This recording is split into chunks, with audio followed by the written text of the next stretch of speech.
Hello students. हम लोगों ने आपको हमारी लास्ट वीडियो में डायमेंशंस के बारे में बताया।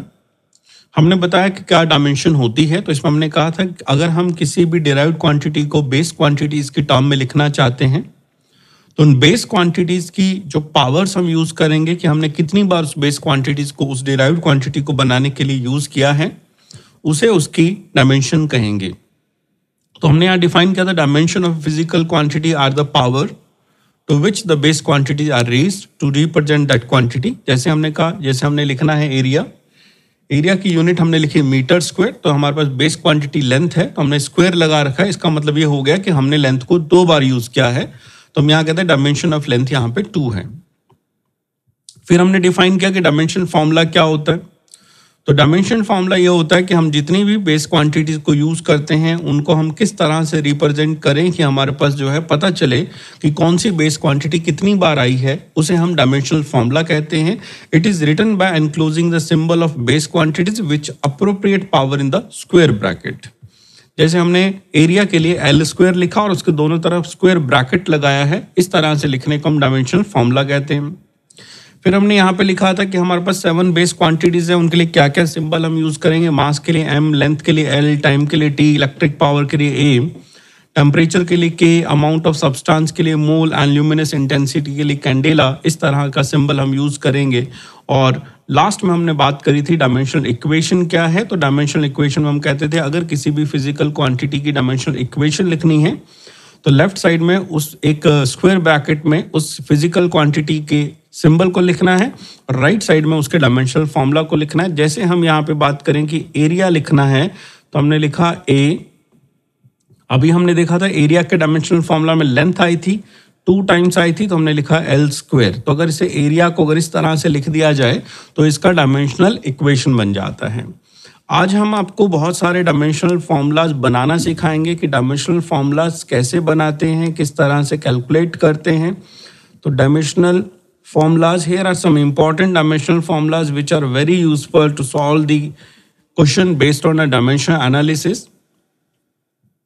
तो आपको एक बात बताते हैं, अगर किसी का भी डायमेंशनल फॉर्मूला लिखना है तो हमें 2 चीज़ें पता होनी चाहिए। या तो उस फिजिकल क्वांटिटी की यूनिट हमें पता होनी चाहिए और वो यूनिट एम के सिस्टम के अंदर होनी चाहिए, केजी, मीटर, सेकेंड, इन सब में होनी चाहिए, नेम पे नहीं होनी चाहिए। जैसे हम न्यूटन, जूल, ऐसा नहीं हो तो हमारे पास वो केजी में हो, मीटर में हो, सेकंड में हो, ऐसा हो। या फिर ऐसा कुछ हो कि उस डायमेंशनल फॉर्मूला जिसका भी हमने लिखना है उसका हमें एक बेसिक फॉर्मूला पता हो और उसमें आने वाली क्वांटिटीज का डायमेंशनल फॉर्मूला हमें पता हो। तो इस तरह से हम डायमेंशनल फॉर्मूला लिखते हैं। अब हम यहाँ पे एक करके स्टार्ट करते हैं कुछ डायमेंशनल फॉर्मूलाज जो कि आपको जो है फिजिक्स के न्यूमेरिकल को सॉल्व करने के लिए ईजी भी रहेगा और आपको डायमेंशनल फॉर्मूले को बनाना कैसे है वो भी सीख जाएंगे। जैसे फॉर एग्जांपल हमने स्टार्ट किया वही उसी से ही जो आपने कर लिया है एक बार। फॉर एग्जांपल आपने लिखा यहाँ एरिया और हम कहते हैं एरिया की या तो आपको यूनिट पता है तो यूनिट लिख लीजिए या फिर आप उसका फॉर्मूला पता है तो उसका फॉर्मूला लिख दीजिए। ठीक है, एरिया कैलकुलेट करने के लिए या तो उसका फॉर्मूला लिख लीजिए या फिर उसकी यूनिट लिख लीजिए और लास्ट में उसका डायमेंशनल फॉर्मूला बनाएंगे कि कैसा बनेगा। तो ये हमारा पैटर्न रहेगा। ठीक है, हमने यूनिट और फॉर्मूला में से किसी एक चीज से भी सॉल्व कर सकते हैं। जैसे देखिए एरिया की यूनिट आपने लिखी है मीटर स्क्वायर, तो एरिया की यूनिट अगर मीटर स्क्वायर लिखी है तो हम कहते हैं यहाँ पे जो लेंथ है वो 2 बार आ रही है तो आपने लिखा लेंथ का square. So this is a dimensional formula for the area. अब आप चाहें तो एल स्क्वायर भी लिख सकते हैं और आप इसको ऐसा भी कह सकते हैं हमारे पास मास की पावर 0 है, मतलब मास नहीं आया है, और टी की पावर भी 0 है, मतलब टाइम नहीं आया है। ज़्यादातर डायमेंशनल फॉर्मूला जो होता है वो MLT की फॉर्म में रहते हैं। एक्सेप्शनली कोई और आ रहा है तो उसको यूज़ करते हैं, अदरवाइज डायमेंशनल फॉर्मूला को MLT की फॉर्म में ज़्यादातर हम शो करते हैं। तो हम कहते हैं मास नहीं आने की वजह से मास की पावर 0 है, लेंथ 2 टाइम्स आने की वजह से L की पावर 2 है, T की पावर 0 है। सिमिलरली नेक्स्ट हम बात करें एरिया के बाद वॉल्यूम की, तो हम कहते हैं वॉल्यूम की यूनिट हम लिखते हैं मीटर रेज टू पावर 3। फिर हम कहते हैं इसमें तो 3 टाइम्स लेंथ यूज हुई है तो ये हो गया L raise to power 3 T0 M0। तो मीटर को देखा, मीटर का सिंबल लेंथ लेना है, लेंथ के लिए एल लेना है, एल की पावर 3 क्योंकि मीटर के ऊपर 3 लगा हुआ है। थर्ड नंबर पे लेट्स आपने एक और फिजिकल क्वांटिटी को यूज किया है, वो है स्पीड, और स्पीड की यूनिट सब जानते हैं मीटर पर सेकेंड होता है। तो इसका मतलब फिर से हमारे पास मास नहीं आ रहा है। लेंथ की पावर कहें तो मीटर एक बार आया है। टाइम की बात करें तो सेकंड एक बार आया है, बट डिवाइड में आने की वजह से यू विल राइट हियर -1। ठीक है, ये यहाँ पे डिवाइड में होने की वजह से हम यहाँ पे लिखेंगे -1। तो m0l1t-1 is a unit for the speed, और dimensional formula for the speed. Speed की तरह अगर हम लिखें वेलोसिटी, तो फिर से हम कहेंगे वेलोसिटी की यूनिट भी मीटर पर सेकेंड होती है। तो डायमेंशन फॉर्मूला फिर से हमारे पास बनेगा m0l1t-1, क्योंकि स्पीड और यूनिट स्पीड की और वेलोसिटी दोनों की यूनिट सेम है, इसलिए डायमेंशनल फॉर्मूला भी हमारे पास सेम आएगा। तो इसका मतलब हम ऐसा कह सकते हैं कि दो फिजिकल क्वांटिटीज चाहे वो वेक्टर हैं या स्केलर है, इसमें कोई डिफरेंस नहीं पता चलता है डायमेंशनल फॉर्मूला में। हमने सिर्फ और सिर्फ यही देखना होता है कि इसकी यूनिट क्या है, ये इसका ड्रॉबैक है। फिर हमने फिफ्थ नंबर पे आपको लिख के दिया कि आप एक्सेलरेशन के बारे में लिखें। तो एक्सेलरेशन की यूनिट आपके पास होते हैं मीटर पर सेकंड स्क्वायर। तो अगेन कहेंगे मास तो नहीं आया है, मीटर 1 टाइम आया है, टाइम 2 टाइम आया है, बट डिवाइड में आया है, इसलिए एल की पावर -2, क्योंकि ये एस की पावर 2 जो है वो डिवाइड में होने की वजह से टाइम को पावर माइनस में लिखा जाएगा। सिक्स्थ नंबर पे चलते हैं। एक्सेलरेशन के बाद आपके पास जो है वो लीनियर मोमेंटम है।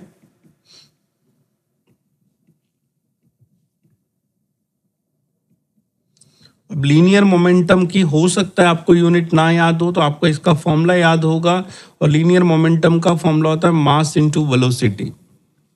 तो मास इनटू वेलोसिटी होने की वजह से हम कहेंगे m मास 1 टाइम आया है, तो you can just write as m1। ठीक है, m1, क्योंकि यहाँ पे हमने मास की पावर 1 यूज करी है। सेकंड आपके पास वेलोसिटी है। अब आप क्या करें, वेलोसिटी की जो यूनिट आपने डायमेंशनल फॉर्मूला आपने लिख दिया है वो यहाँ पे कॉपी कर दें, l1t-1। तो इसको हमने यहाँ पे यूज कर लिया, क्योंकि यहाँ पे वेलोसिटी आ रही थी, तो वेलोसिटी का डायमेंशन फॉर्मूला में पता था, वो यहाँ पे रखा, जिससे लीनियर मोमेंटम बन गया। 7 नंबर पे लेट आपने लिखा फोर्स, और फोर्स की यूनिट हमें याद तो होती है जो कि न्यूटन होती है, बट मैंने कहा कि हमें न्यूटन नहीं चाहिए, हमें केजी मीटर पर सेकंड स्क्वायर चाहिए। तो इसलिए हम क्या करते हैं, इसके फॉर्मूला में चलते हैं। हम लिखते हैं फोर्स का फॉर्मूला होता है मास इनटू एक्सेलरेशन। अब कहते हैं मास कितनी बार आया, 1 टाइम आया, तो मास की पावर 1 हो गई है।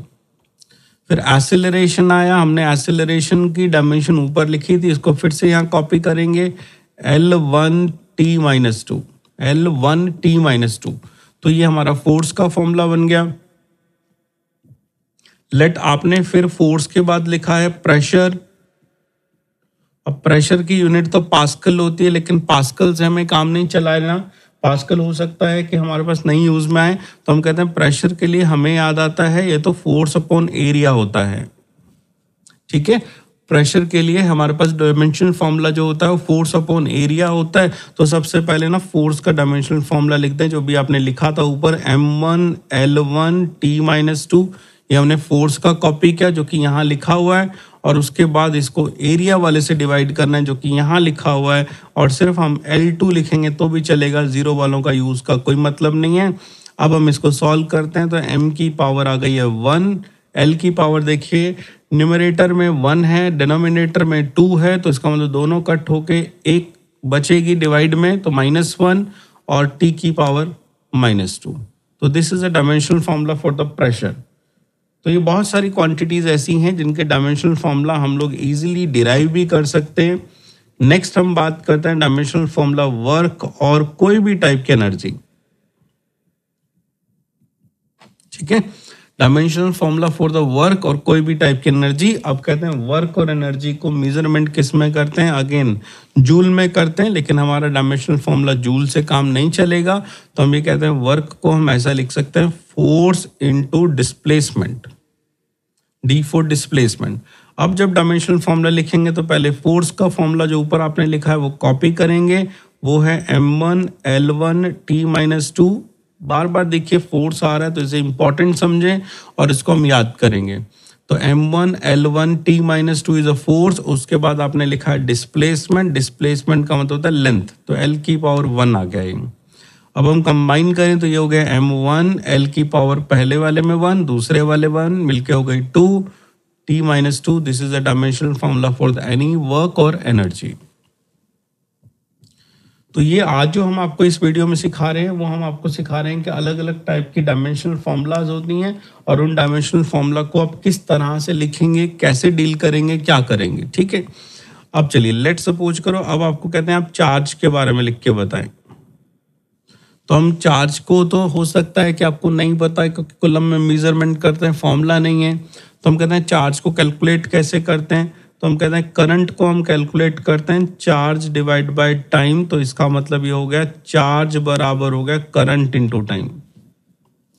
चार्ज इक्वल हो गया करंट इनटू टाइम। तो करंट के लिए डायमेंशन आपके पास होती है A1 एम्पियर और टाइम के लिए होती है T1। तो आपके पास आया A1 into T1। This is the dimensional formula for the charge. 11 number पे ऐसे बहुत सारी फिजिकल क्वांटिटीज की डायमेंशनल फॉर्मूले आप बना सकते हैं। हमें सारे एक साथ याद करने की जरूरत नहीं है, हमें बस थोड़ा थोड़ा जो है हमें आना चाहिए कि हम किस तरह से बनाते हैं। जैसे जैसे आगे लेक्चर पढ़ते जाएंगे, जैसे जैसे चैप्टर आते जाएंगे, सबके फॉर्मूलाज आप पढ़े हुए होंगे। जैसे जैसे फॉर्मूले पढ़े होंगे तो आपको इनके फॉर्मूलाज बनाना आसान लगेगा। चार्ज के बाद लेट सपोज करिए कोई आपको कहता है एंगल बनाइए, एंगल का डायमेंशनल फॉर्मूला बनाइए। तो हम कहते हैं एंगल की यूनिट तो रेडियन होती है, लेकिन रेडियन से काम नहीं चलेगा। तो एंगल के लिए हम क्या फॉर्मूला लिखते हैं, आपको याद होगा,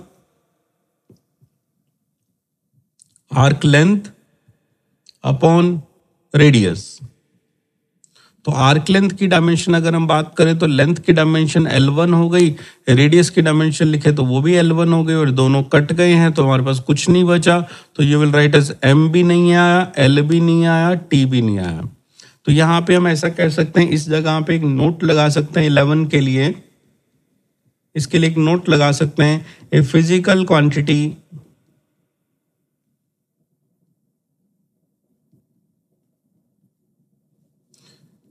having a unit may have may be dimensionless।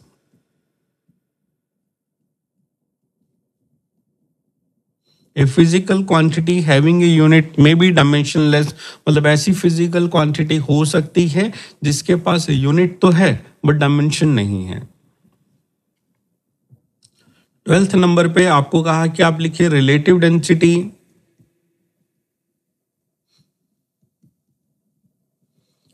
आपको नेक्स्ट लिखा रिलेटिव डेंसिटी। तो रिलेटिव डेंसिटी का फॉर्मूला होता है डेंसिटी ऑफ एनी लिक्विड और any body divide by density of water. तो डेंसिटी को डेंसिटी से डिवाइड होने की वजह से इसकी डायमेंशन m0 l0 t0 बनता है और एज वेल एज यूनिट भी नहीं बनती है, ये यूनिट लेस होता है, यूनिट लेस क्वांटिटी मिलती है और एज वेल एज डायमेंशन भी नहीं मिलती है। तो हम यहाँ पे एक और नोट लगाते हैं, ए यूनिट लेस क्वांटिटी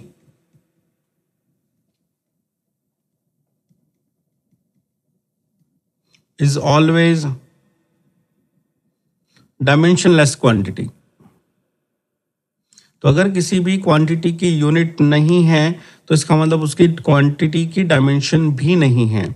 लेकिन अगर किसी यूनिट के बॉडी के पास यूनिट है तो हो सकता है उसके पास डायमेंशन हो और हो सकता है उसके पास डायमेंशन ना भी हो। तो ये कोई श्योरिटी नहीं है कि हम लोग कहें कि किसके पास ये नहीं है तो वो भी नहीं होगा, ऐसा कुछ नहीं होता है ना। चलिए उसके बाद 12 के बाद 13 की बात करते हैं, इसे बोलते हैं universal gravitational constant. Universal gravitational constant, जिसको हम लोग कैपिटल G सिंबल से लिखते हैं। यूनिवर्सल ग्रेविटेशनल कांस्टेंट जिसको हम कैपिटल G सिंबल से लिखते हैं। अब आपको ये देखना है कि अगर G का डायमेंशन लिखना है तो पहले ऐसी कोई क्वांटिटीज दिमाग में लेके आए जिसमें G आ रहा हो। तो हम कहते हैं, हम एक फॉर्मूला पढ़ते हैं, F is equals to G m1 m2 upon r square. ठीक है, जी m1 m2 bye are square. अब मैं कहता हूं मुझे जी की डायमेंशन लिखनी है, तो मैं जी को अलग करूं तो ये आर स्क्वायर यहाँ पे मल्टीपल में लिखेंगे तो ये बनेगा F R square divide by m1 भी यहाँ पे आ गया, m2 भी यहाँ पे आ गया। ठीक है, अब हमें जी का डायमेंशन लिखना है। जी का डायमेंशन लिखना तो सबसे पहले फोर्स का डायमेंशन लिखे, तो मैंने स्टार मार्क करके लिखा था, इसको आप याद करिएगा, ये बहुत बार आएगा। m1 l1 t-2, this is for the force. R square का मतलब लेंथ को 2 बार लिखना है, एल स्क्वायर बन गया। ये m और m मल्टीपल होके मास हो गए और मास भी 2 बार हो गए, तो इसको m स्क्वायर कर दिया हमने। ठीक है, अब देखिए ऊपर m की पावर 1 है, नीचे m की पावर 2 है, तो अगर सॉल्व करें तो m की पावर -1 मिल रही है। न्यूमरेटर में m की पावर 1 है, डेनोमिनेटर में m की पावर 2 है, तो न्यूमरेटर में जाके लिखे तो m की पावर -1 मिलेगी। l की पावर 1 यहाँ पे है, 2 यहाँ पे है, तो मिलके 3 हो जाएगा और t की पावर -2 हो जाएगा। तो this is a dimensional formula for the universal gravitational constant, जो कि हमें याद करना है, ये बहुत इंपॉर्टेंट फॉर्मूला है। ठीक है जी, उसके बाद नेक्स्ट आपको लिख के देते हैं, उसका नाम है आपके पास फ्रीक्वेंसी। फ्रीक्वेंसी की अगर आपको यूनिट याद है तो हर्ट्ज लिखी जाती है, या फिर इसको 1/सेकंड भी लिखते हैं हम लोग। फ्रीक्वेंसी की यूनिट हर्ट्ज लिखी जाती है, या फिर फ्रीक्वेंसी को 1/सेकंड भी लिखते हैं, और इसको कैलकुलेट करने का तरीका होता है 1/टाइम पीरियड। तो अगर ये फॉर्मूला होता है तो डायमेंशनल फॉर्मूला या इक्वेशन लिखे तो टी की पावर -1 आएगा, क्योंकि वो डिवाइड में लिखा हुआ है, तो बाकी कुछ भी नहीं आना। So you will write as m0 l0 t⁻⁻1। Sometime student पूछते हैं कि m0 l0 भी लिखना जरूरी है, तो आंसर है लिखोगे तो भी ठीक है, नहीं लिखोगे तो भी ठीक है, लिख दोगे तो ज्यादा अच्छा दिखता है। 15 आपको दिया गया प्लैंक कांस्टेंट। प्लैंक कांस्टेंट को हम h सिंबल से डिनोट करते हैं, तो कोई फॉर्मूला सोचते हैं जहां पे प्लैंक कांस्टेंट आता है, तो हम ये कहते हैं फॉर्मूला होता है energy is equals to h nu. Energy is equals to h nu, जिसके अंदर h लिखना चाहें तो ये हो गया energy divide by nu. Nu यहाँ पे फ्रीक्वेंसी है, जिसका ऊपर सिंबल हमने f यूज किया था, तो f भी चलेगा, और न्यू यूज किया तो न्यू भी चलेगा, लेकिन डायमेंशनल फॉर्मूला में चेंजेस नहीं आएंगे। अब हमें h का डायमेंशन फॉर्मूला लिखना है, तो पहले हमें e का लिखना चाहिए, और e को फिर हमें न्यू के डायमेंशनल फॉर्मूला से डिवाइड कर देना चाहिए। तो e का डायमेंशनल फॉर्मूला एनर्जी का हमने ऊपर डिराइव किया हुआ है, वो है m1 l2 t-2।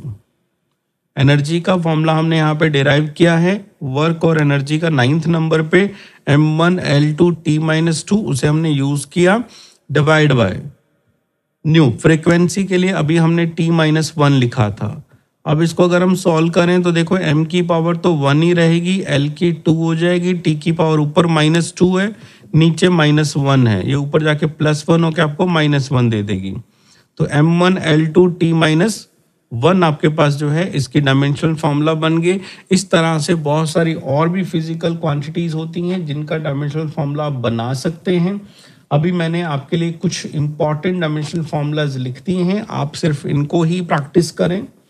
जैसे जैसे हम कह रहे हैं कि आगे आप मूवमेंट करते जाएंगे, वैसे वैसे डायमेंशनल फॉर्मूलाज अपने आप बनते चले जाएंगे, जब आपको फॉर्मूला की डेफिनेशंस याद हो जाएंगी। अभी हम लोग ज़्यादा स्ट्रेस नहीं देते कि आप इतना डायमेंशनल फॉर्मूला याद करें, आप इतना डायमेंशनल फॉर्मूला याद करें। हम चाहेंगे जो इतने मैंने 15 लिखे हैं, एक बार इन 15 डायमेंशनल फॉर्मूला को आप अच्छे से फिंगर टिप पे लेके आ जाए। अब हमारी नेक्स्ट वीडियो के अंदर इन डायमेंशनल फॉर्मूला का यूज करना, उससे आगे क्वेश्चन सॉल्व करना, किस तरह से इसकी एप्लीकेशंस होंगी, ये बात करना स्टार्ट करेंगे। अभी आज की वीडियो में हम इतना ही पढ़ेंगे।